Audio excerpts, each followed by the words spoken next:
اور بھی آپ کو اپڈیٹ کریں کہ پاکستان سمیت دنیا بھر میں آج اوزون لیئر کا دن منایا جا رہا ہے۔ اوزون کا عالمی دن منانے کا آغاز 16 ستمبر 1987 کو مونٹریال پروٹوکول معاہدے سے ہوا، جس میں اس بات کا ادراک کیا گیا کہ ہماری زمین کی حفاظت کرنے والی اس نعمت کو کون کون سی کیمیائی گیسز سے خطرات کا سامنا ہے۔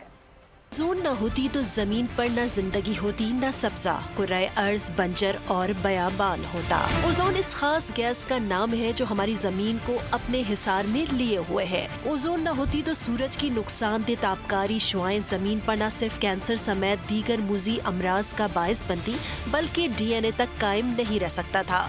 زمین کا درجہ حرارت بھی ناقابل رہائش ہو جاتا۔ 1975 سے فیکٹریوں، گاڑیوں اور کارخانوں سے گیسوں کے اخراج میں اضافے سے زمین کے کچھ حصوں کے اوپر اوزون کی تہ 33% کمزور ہوئی ہے، جس سے درجہ حرارت تیزی سے بڑھ رہا ہے اور موسموں میں تبدیلی واقع ہو رہی ہے۔ اوزون پوری دنیا کا مشترکہ مسئلہ ہے۔ فوسل فیول یعنی تیل اور کوئلے کے کم استعمال سے اوزون کی حفاظت یقینی بنائی جا سکتی ہے۔ اس کے علاوہ انسانوں کو ری سائیکل اشیاء کے استعمال کو بھی اپنانا ہوگا۔